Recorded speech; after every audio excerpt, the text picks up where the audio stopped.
Guitariste, chanteur, roi des quiz et ne mettant jamais les pieds en cuisine. Éric de Mellac dans le Finistère s'est essayé au métier de croque-mort. Devenu dessinateur dans le bâtiment, il ne rechigne jamais à faire le passage du dimanche. Les Bretons sont dans la place. Parlez-nous de vous, Éric. Oui, j'ai 45 ans. Oui. Je viens du Finistère, Oui. une ville qui s'appelle Mellac. Oui. J'ai 2 enfants. D'accord. Justine. Oui. Je suis marié avec Stéphanie. Et je suis dessinateur-projeteur en bâtiment. D'accord, ok. Alors, vous, la rencontre avec votre épouse s'est faite comment, Éric? Oh, c'était sur un trottoir. Ça commence bien, l'histoire. Ouais. J'arrivais par le haut. Oui, elle arrivait par le bas, donc. Elle arrivait par le bas. Elle s'est dit, qu'est-ce qu'il est grand. Oui. Je me suis dit, mais... Elle avait pris un coup de soleil. Oui. Je me suis dit, mais elle est rouge. Oui. Qu'est-ce qu'il est grande, qu'est-ce qu'elle est rouge. Ah oui, c'est quand même assez bizarre. Je voulais juste vous remercier parce que j'ai appris qu'il y a eu un désistement et qu'au dernier moment, vous avez pris la balle au bon. On vous a dit allô, allô, il y a un désistement pour une émission. Et vous êtes venu exprès de Bretagne très rapidement. Vous êtes dégagé de vos obligations professionnelles. Et ben voilà, c'était le mérite de venir de Bretagne. Merci. Merci beaucoup. Je sais que de temps en temps, Merci beaucoup. il y a des petites obligations comme ça. Merci à vous, Éric, d'être là. Une première question pour vous. Par quel score le PSG a-t-il battu le Real Madrid le 18 septembre dernier en Ligue des Champions? Est-ce 3-0? Est-ce l'autre? C'est 3-0. 3-0. Derrière l'autre, il y a 8-1. 3-0. C'est vrai qu'il y avait 2 buts de Di Maria, d'ailleurs. Et un but de Meunier. Oui, vous avez raison. En plus, c'était assez étonnant. Il venait de l'arrière. Qu'est-ce qu'il faisait là? Le Belge est arrivé, tranquillou bilou. Voilà. Et 3-0 est une bonne réponse. Bonne chance à vous 3 messieurs pour ce coup par coup. Quelle ville est une cité antique? Sparte, Teotihuacan, Marseille, Ur, Jérusalem, Machu Picchu, Memphis. Julien, c'est à vous de commencer. Je dirais Sparte. Sparte, cité antique. Bien joué. Oui, 9e siècle, brillante cité grecque. Edgar. Memphis. Vous avez dit? Memphis. Memphis, pardon. Ah oui, non, il n'y a pas de problème. Je disais, ah, mon fils. Comment tu vas, mon fils? Ça va bien, mon fils. Et en fait, c'est Memphis. Memphis est une bonne réponse. Oui. Moins 3000 ans avant JC, la rive gauche du Nil. Merci. Et la cité grecque, c'était au moins 9 avant Jésus-Christ. Ah oui, moins 9e siècle. Moins 9e siècle, ouais. Eric. Je dirais Ur. Alors, Ur, pour vous, ça vous inspire? Ça m'inspire les Sumériens ou les Babyloniens. D'accord.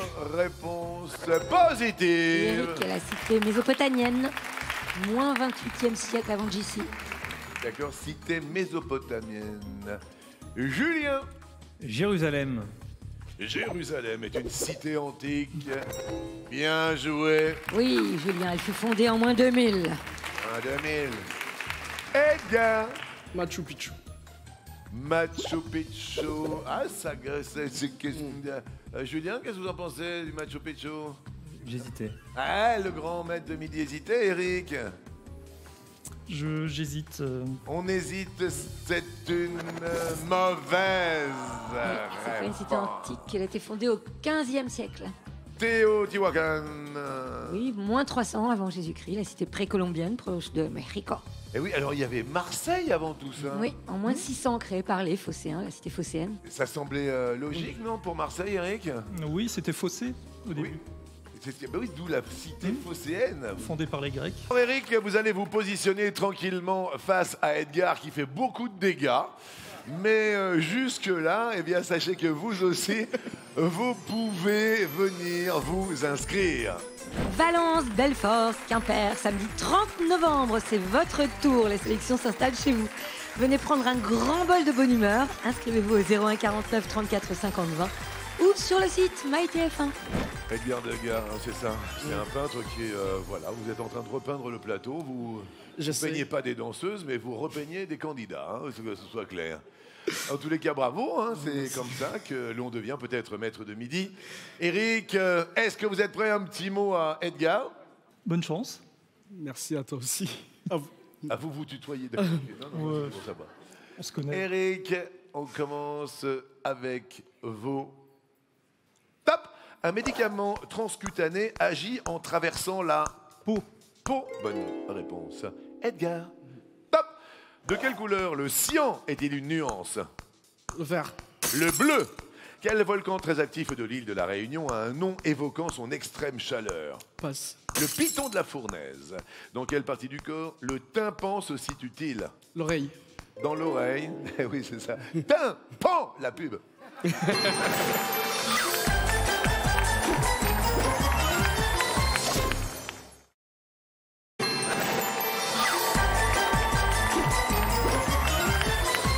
Une ambiance extraordinaire avec Edgar qui fait beaucoup de dégâts.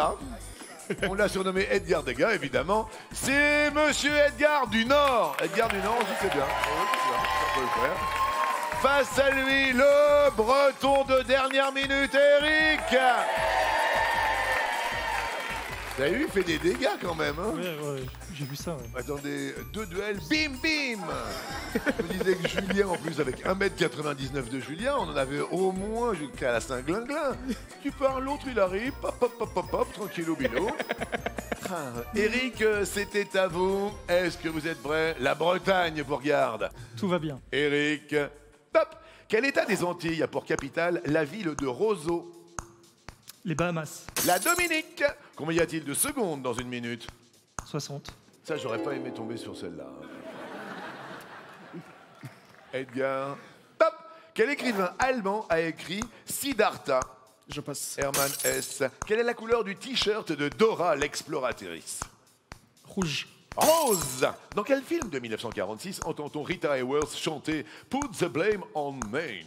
Passe. Hilda. Quel est le légume de base de la choucroute? Vous pouvez répéter? Je La passe. choucroute. Le chou. Quel sens est défaillant chez le professeur Tournesol? Sens d'orientation. Louis. Quelle actrice a incarné au cinéma en 2010 Imogen McCarthy? On passe. Catherine Fro. Quel nom porte le pot-au-feu espagnol? On passe. Le cocido.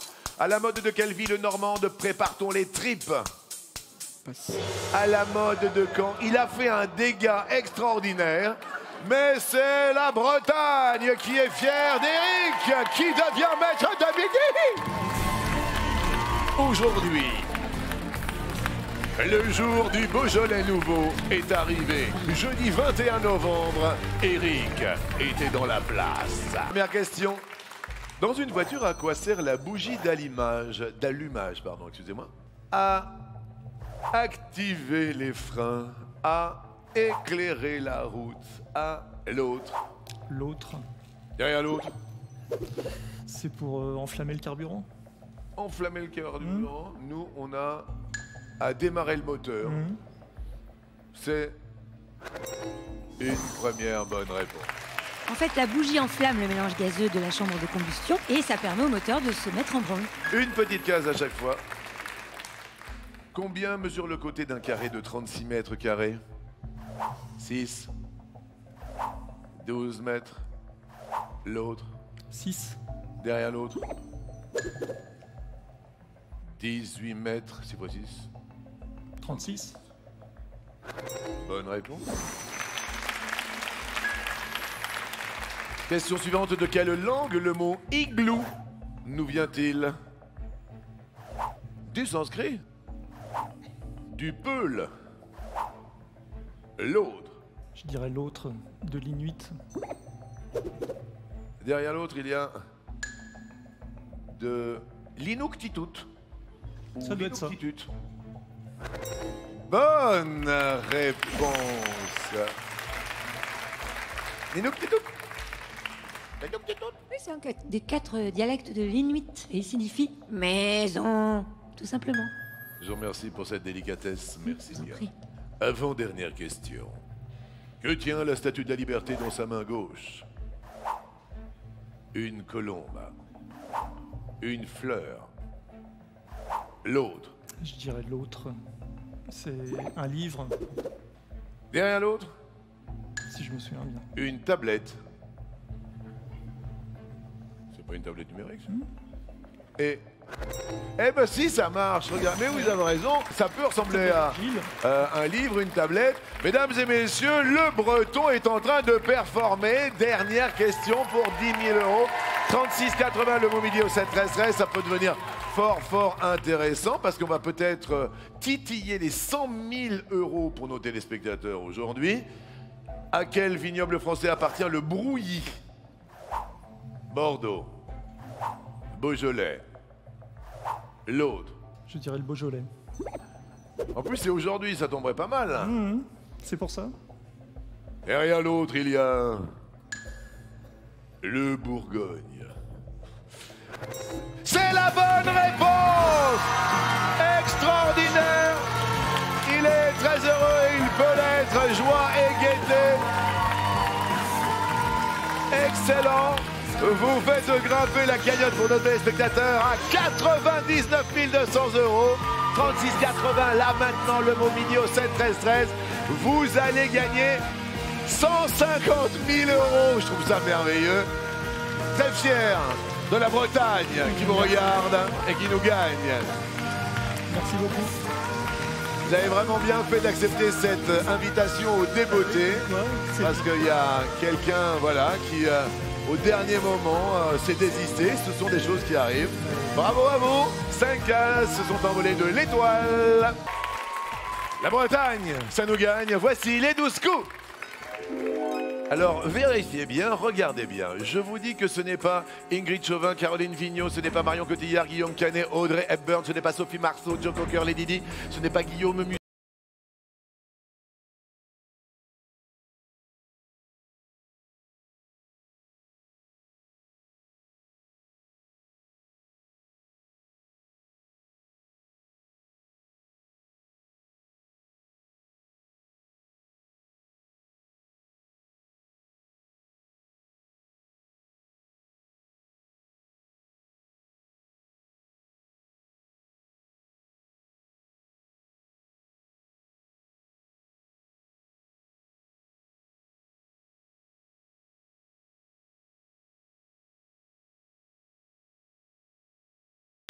Il a explosé tous les records de participation. Il va peut-être atteindre aujourd'hui l'objectif dont il rêvait, en lice pour une 200e participation. Voici le Breton de tous les succès. Enfin, quand je dis les succès, ça pourrait être les Queen Amman, hein, puisqu'il est breton.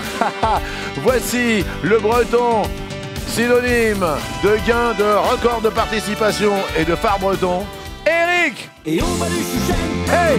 199e participation de Wonderful Rico, notre maître chéri Eric, en lice pour la 200e cagnotte interstellaire de 921 316 €. Oh là là, regardez Z. Ça, c'est un geste barrière ou pas? Ça, c'est un très beau geste barrière. Vous voyez ce que je veux dire? On risque rien On du risque tout. rien du tout. 199e participation, qu'est-ce que vous dites? Eh ben écoutez, moi j'aime bien les chiffres ronds. Et alors, 200 participations, on n'y aurait jamais cru quand même, hein? Mais oui, je navigue dans des territoires inconnus. Eh ben écoutez, nous allons naviguer ensemble. Attention, on est parti. Voici, les amis, le coup d'envoi.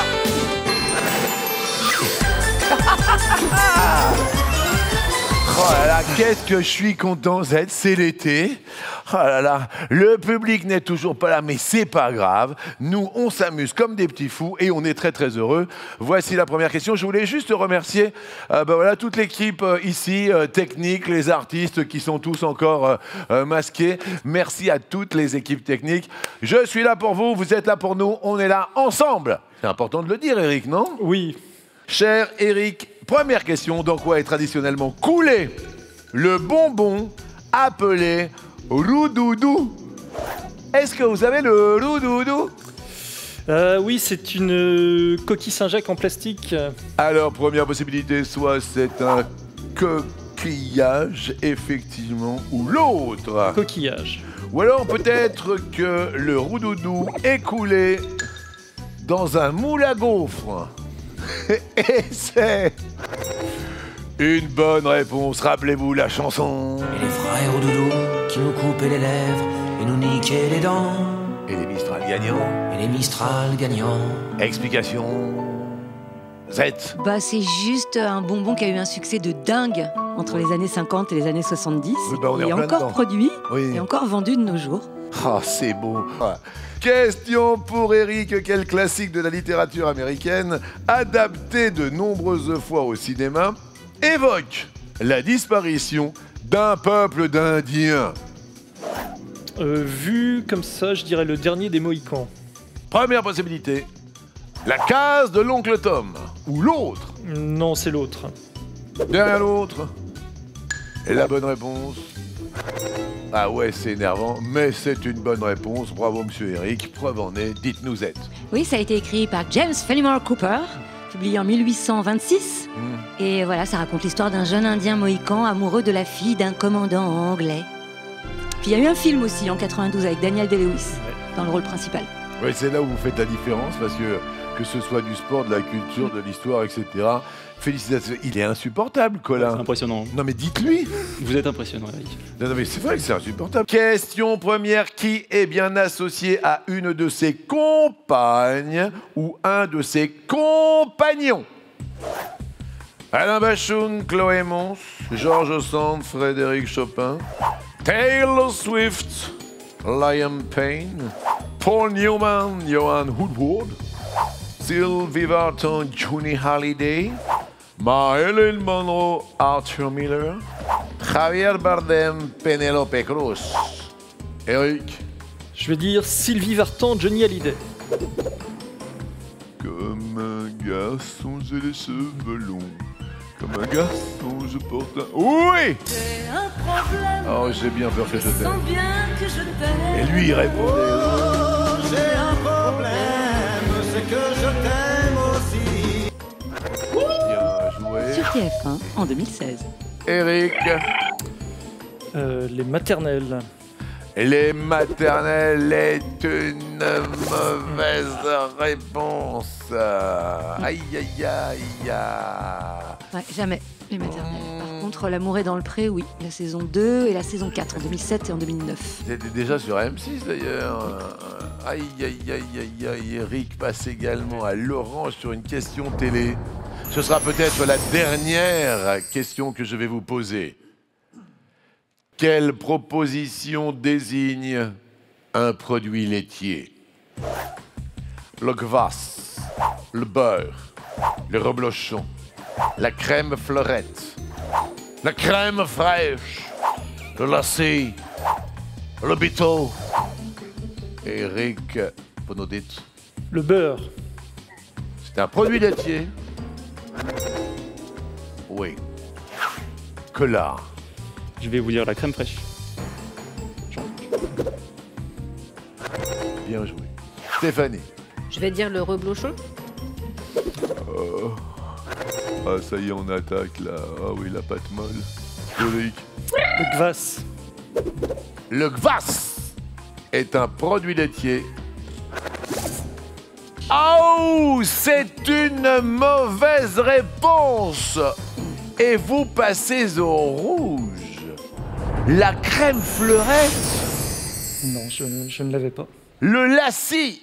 Non, Qu'est-ce Ouais, donc c'est un le yaourt. lassi? Un yaourt à boire indien, souvent parfumé à la rose ou à la pistache. Le bito. Ouais, c'est un fromage lombard, c'est du lait de vache ou de chèvre. Ouh là là là Fass, là c'est une là boisson là. russe fermentée à base de seigle. Et alors là, c'est une histoire de fou parce que c'est encore une question un peu culinaire quelque part. Oui, oui. C'est-à-dire que vous n'avez plus votre destin entre les mains. À la 199e émission de Eric, qui déroge des... Attention, attention. Qui, stratégiquement, allez-vous désigner comme adversaire? Soit Cola, soit Stéphanie. Vous désignez qui? Je vais choisir Cola. Cola. Tout à l'heure, nous avions les thèmes « Succès, c'est trempé ». Alors, le succès, Stéphanie l'a eu, elle a gagné le premier duel et maintenant, est-ce que c'est trempé et archi trempé pour Eric? On va le savoir. On va tremper, on peut toujours tremper son plumeau, on peut tremper son balai, on peut tremper son éponge, on peut tremper sa serpillière. Quel objet parmi ces quatre porte le même nom qu'un insecte? J'aurais dit une serpillière. Une serpillière. Une raison particulière ou pas? Alors, j'ai pas la réponse, j'ai essayé de faire par déduction. Oui. L'éponge, c'est plutôt maritime, marin, c'est accroché au rocher. Oui. Le balai, comme c'est un outil, c'est peut-être le nom d'un insecte dans le langage commun, donc je sais pas. Ça me parlait pas. Le plumeau, plume, je pensais que ça se rattachait plutôt aux oiseaux, etc. Donc c'est pour ça que je l'ai éliminé. Je me suis dit qu'il n'y aurait pas trop de lien avec les insectes. Il m'a resté serpillière, ça passe au sol comme un insecte.